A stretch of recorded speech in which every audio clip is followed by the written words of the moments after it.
Greetings and bienvenue, Midnight Crew. Thank you for returning to this broadcast, and welcome to new viewers joining us for the first time. If you like a video, then feel free to subscribe. Ancient tunnels. Like the flat Earth theory, the hollow Earth theory has to disregard accepted science completely. However, I feel as though the inner Earth theory holds much more weight. This is the theory that there is an elaborate system of tunnels and caverns that connect and span the entire globe, some man-made, some naturally occurring. There are countless myths and legends, coming from almost every culture in history, that speak of tunnels leading to far-flung reaches of the world, connecting to spiritual underworlds and containing many types of creature. There also exists physical evidence of massive underground structures that are still not fully explored, and that have closed entrances and tunnels leading to dead ends. From Derinkuyu in Turkey, the Hypogeum of Halsaflieni in Malta, the Parisian catacombs, the pyramids of Bosnia, the labyrinth of Egypt, Shinauav in Death Valley, along with countless others in North America, Orvieto in Italy, Ellora caves in India, and many more. Do you believe in the possibility of a worldwide network of tunnels? And what do you think is down there, if so? Would it be worthwhile trying to enter these tunnels? And what would be the best way to go about it? Interesting topic. I don't believe that all those tunnels are connecting. Some of them might do, but I think you underestimate the sheer size of our planet. Those tunnels would have to go under the seafloor as well, which I just can't imagine. That said, I think it's quite possible for there to be greater cavities and caves that are interconnected via tunnels, but stay kinda regional. For example, the North American ones aren't connected with the Eurasian ones. What's down there? I don't know. I know way too little about fauna that lives in really deep tunnels or caves, and I also don't know if living in those lower regions of Earth is comparable to living in lower levels of the sea. Maybe someone can clear this up. Have you read Lovecraft's The Rats in the Walls? I think you would really enjoy that short story. Here is a list of supposed entrances. Some exist in religious mythology, some are historical legends, some are natural formations, and others are still existing man-made tunnels. Tibet. In Tibet, there is a major mystical shrine, also called Patala, which is said by the people there to sit atop an ancient cavern and tunnel system, which reaches throughout the Asian continent and possibly beyond. The Nagas, underground serpent people, also have an affinity with water, and the entrances to their underground palaces are often said to be hidden at the bottom of wells, deep lakes, and rivers. There are alleged to be many other Buddhist temples that are entrances to the underworld, many having immense immovable stone doors with carvings of serpent people and other strange symbols. Ecuador, Cueva de los Tallos, Cave of the Oilbirds. Egypt. The Great Pyramid of Giza is surrounded by mystery, said to have secret tunnels and chambers leading to many reaches around the world. Also, the labyrinth, which was considered a legend for years, was recently discovered, and the findings weren't released. Research this, it's pretty interesting. Is said to have miles and miles of unexplored tunnels, and is another alleged tunnel to the underworld. Brazil. Mato Grosso is famous for its mysteries regarding secret tunnels, and they also have a similar legend about an underground lake leading to the underworld, as in Buddhist and Hindu mythology. Many explorers have gone searching but never come back. The natives are incredibly hostile and only grant certain people access. Canada. Another entrance is found in the Nahanni Valley, but many of those that have dared to enter this area have been found decapitated, thus giving the region its name, the Valley of the Headless Men. The Nahanni Valley in Canada is the land of the Ojibways, the Slave, Dog Ribs, Stoney, the Beavers, and the Chipewayans. It covers 250 square miles in the southern end of the Mackenzie Mountains of Canada and lies almost 550 miles due west of Fort Simpson, on the Mackenzie River of northwest Canada. Hot springs and sulfur geysers keep the valley warmer than the surrounding areas by about 30 degrees year-round. This land of perpetual mist is viewed by the Indians as taboo and avoided. California, southwestern California, holds the legend of Crystal Cave, a large cavern that links to Cocoweek Peak. It was reportedly found by Earl Dorr, a miner and prospector who followed clues given to him by Indians. Dorr entered Crystal Cave in the 30s and followed a passage down into Cocoweef Mountain for about a mile. Here he entered a large cavern that he explored for a distance of 8 miles. Flowing at the base of the cavern was a river, and its banks were rich with deposits of gold.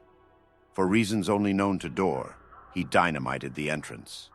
The exact location of this sealed entrance is unknown today, the Liuba Cave. The Liuba Cave is located in the province of Zapoteca, somewhere near the ancient village of Mictlan, the village of the underworld. The village of Liuba, translated, means the Cavern of Death. The Cavern of Death was located in the last chamber of an 8-chamber building or temple. This temple had 4 rooms above the ground and 4 more important chambers built below the surface of the earth.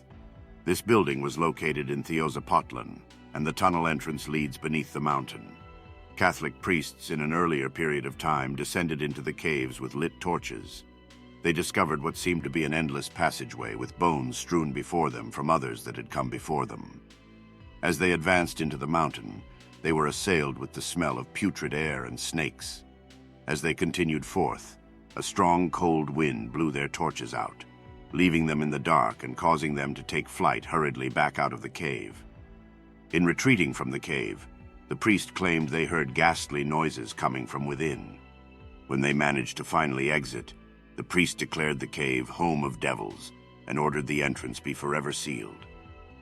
The Maltese Cave. This entrance, known as Hypogeum of Hal Saflienti, is located on the island of Malta, near the village of Castel Paula, which overlooks the town of Malta. In 1902, workmen digging a well in Castel Paula reportedly fell into a subterranean cavern, which connected to an entire complex of caves and tunnels. This discovery led to a complex of caves, 3 of which were a series of chambers excavated out of solid rock on 3 even lower levels for each chamber. This series of underground rooms.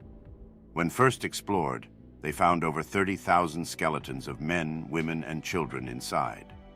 The tunnels under the Hypogeum were later sealed off after 30 students entered the caves on a field trip and disappeared without a trace. The numerous efforts of search parties looking for the children and guide were in vain. The unfortunate school trip at Malta's Hypogeum is easily one of the best spooky stories of last century. Especially the version where the city could hear the screams of children for weeks due to the close network of tunnels beneath the city. Also worth noting that the rope they had been using was cut cleanly by a sharp object, not frayed or worn away. Staffordshire, England. Somewhere in Staffordshire, England, a field exists where a man, while digging a trench, discovered a large iron plate beneath the dirt. The hatch was large and oval, with an iron ring mounted on it.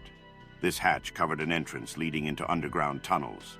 The only clue we have to its location is that the field is in a valley surrounded by woods, and that a report of its discovery can be found in A History of Staffordshire by Dr. Plott, who wrote the book in the late 1700s. Also, Glastonbury is said to be the entrance to the English folklore legend Avalon. What is now known as Glastonbury was, in ancient times, called the Isle of Avalon. It is virtually an island, for it is completely surrounded by marshlands. In Welsh, it is called Ynys Afalach, which means the island of apples, and this fruit once grew in great abundance. After the Battle of Camlan, a noblewoman called Morgan, later the ruler and patroness of these parts as well as being a close blood relation of King Arthur, carried him off to the island, now known as Glastonbury, so that his wounds could be cared for.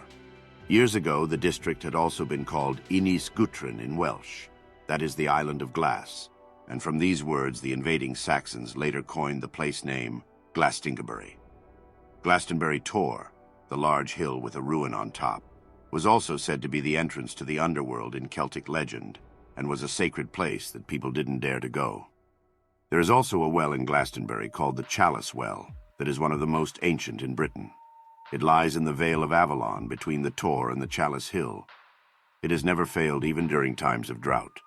The water is supposed to have healing properties, and the place has been a point of pilgrimage for years.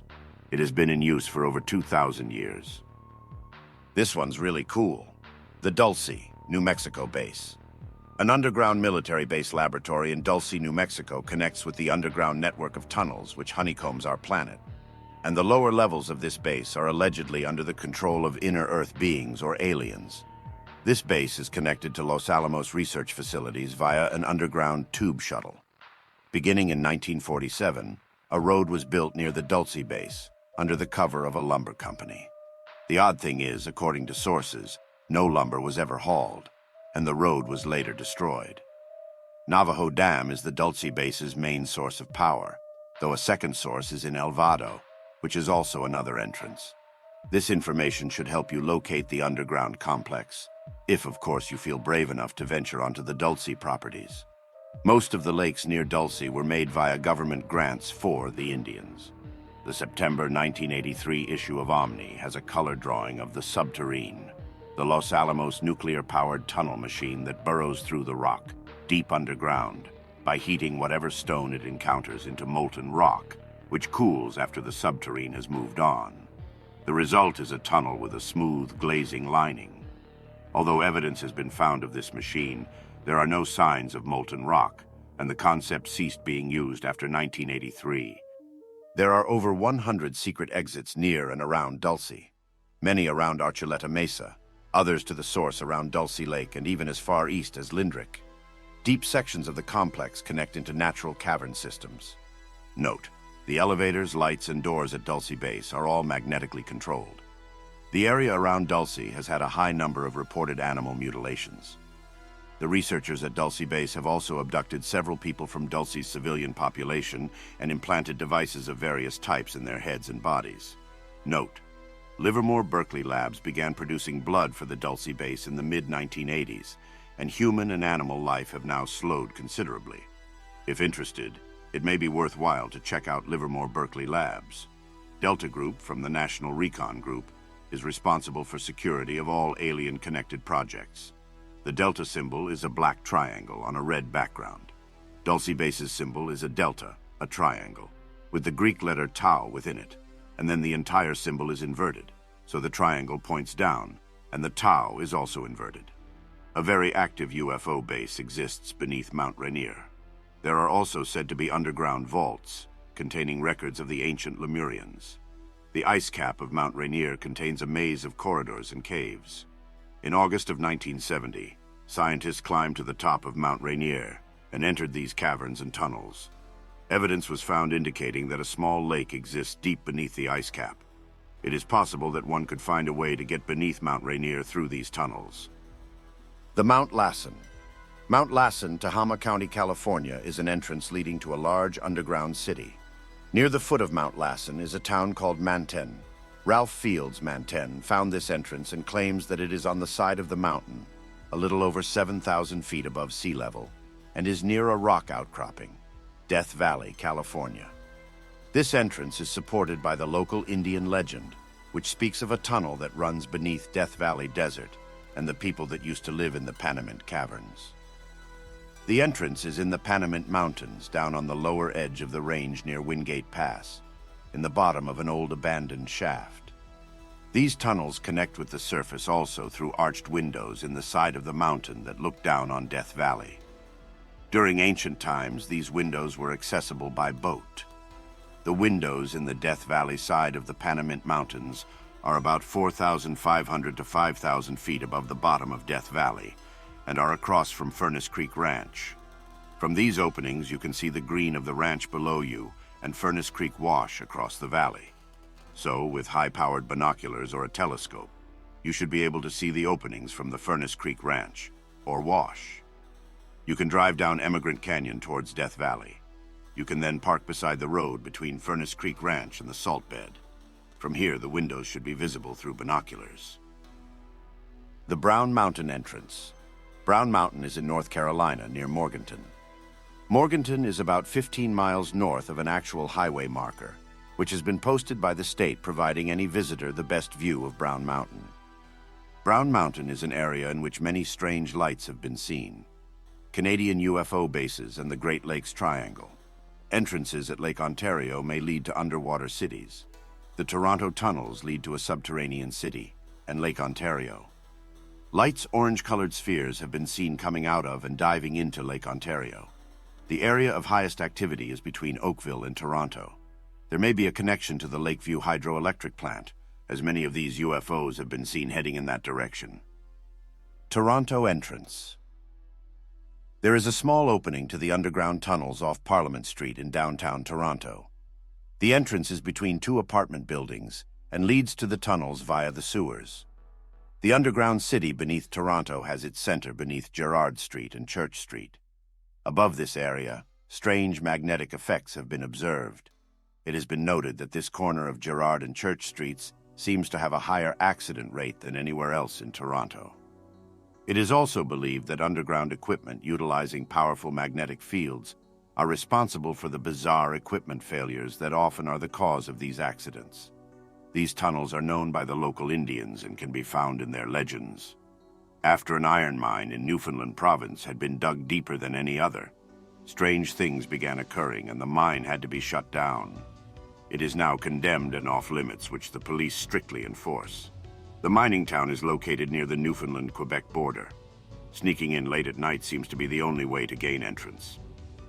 Kentucky Mammoth Cave in south-central Kentucky. Mount Shasta, California, USA. The Agarthian city of Telos allegedly exists within and beneath this mountain. Hopi legends say that this mountain is one of the 13 homes of the lizard people, reptoids. Native American Indian tribes of California claim that Mount Shasta is the inner mountain dwelling place of an invisible race of men. Still more accounts describe the mountain as an inlet to the ancient Lemurian world, and that the Lemurian survivors still live today in the tunnels of dead volcanoes. Some suggest that it is a meeting place for the Lothinian Brotherhood, who use a strange force, vis mortuus, to carve caverns out of solid rock, which sounds very similar to the equipment used at Dulce, New Mexico. In 1904, J.C. Brown, an explorer for a British mining company, reported that he had discovered a cave in a hollow in the side of the mountain, complete with one skeleton and hieroglyphic writings on the walls. Brown later quit his job and settled in Stockton, where he lived out his life selling gold trinkets that he claimed to have in the Mount Shasta cave. In 1934, Abraham Mansfield said he encountered a tribe of Lemurians who had dug tunnels connecting Mount Shasta and the Bluff Creek area. A man from San Jose, while hiking on the southern slope in 1972, came across what he described as a reptilian humanoid.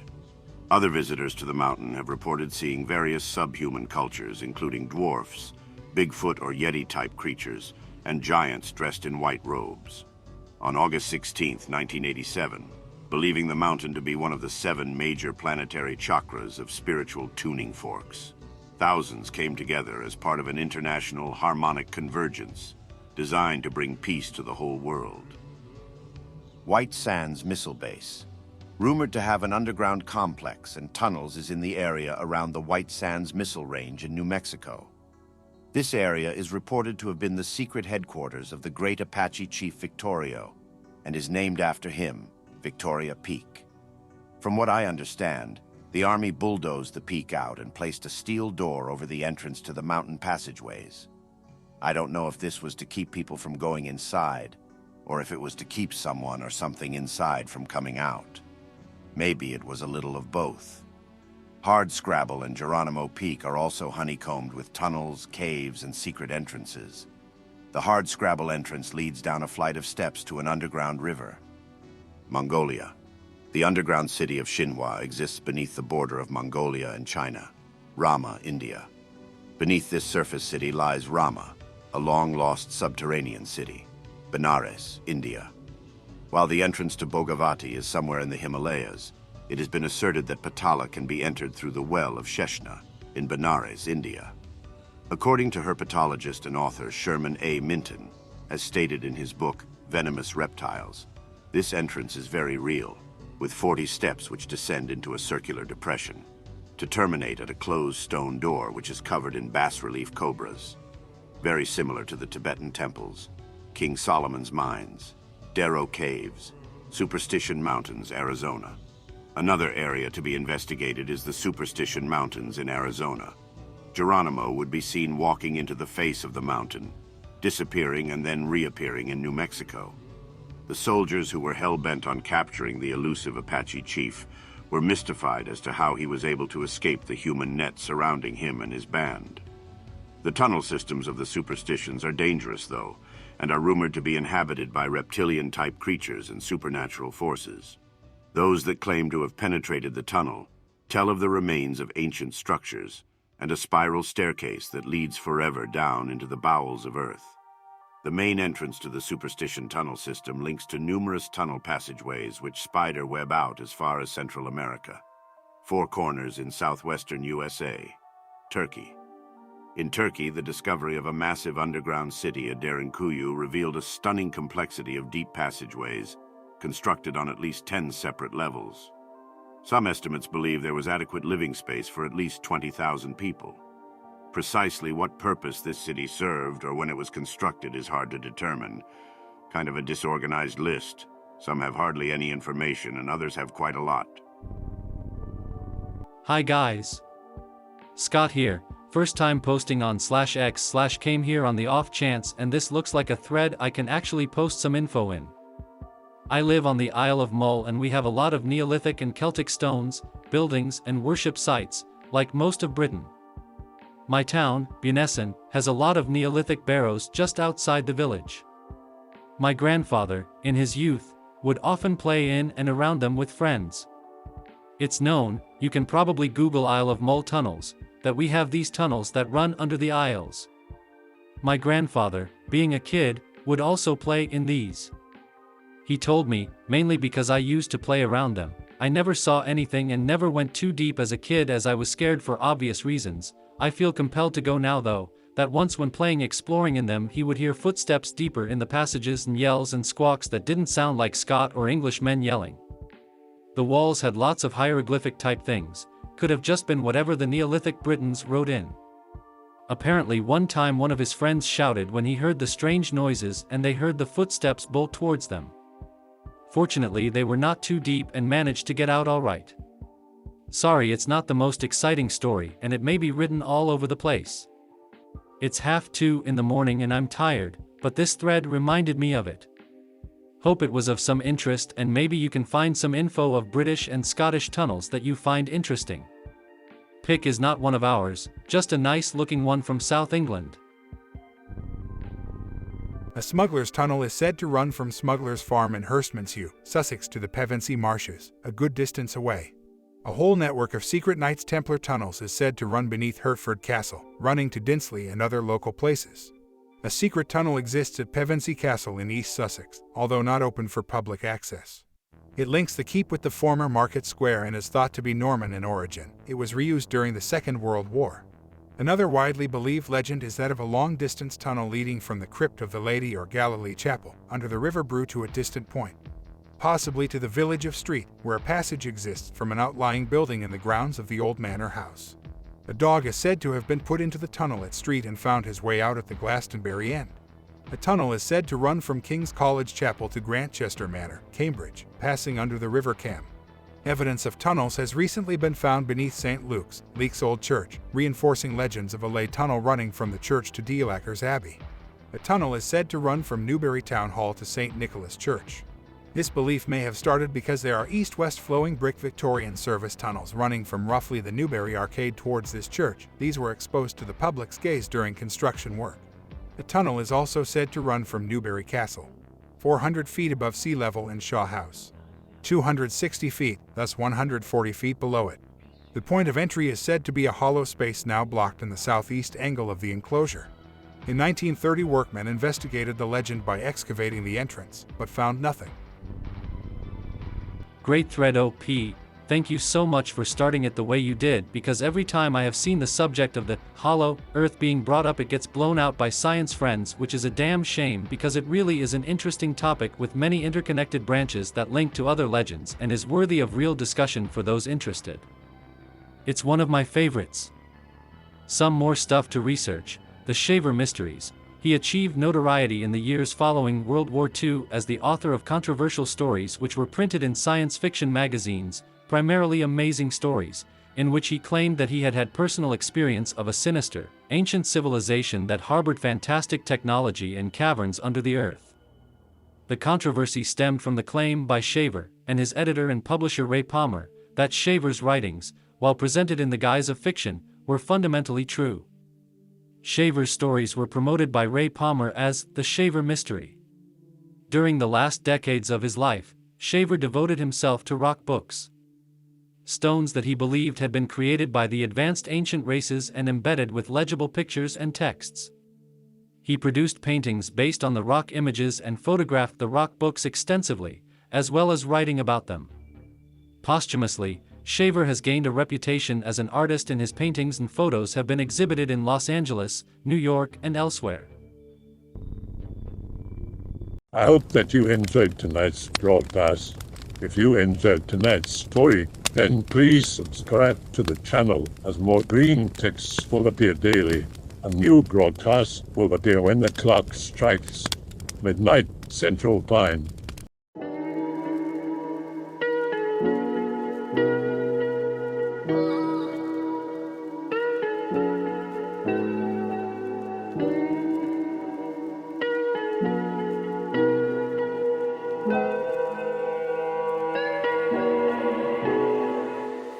Remember to check out the Odyssey page in the description for a second archive of the channel's videos. There's also a Rumble archive as a backup.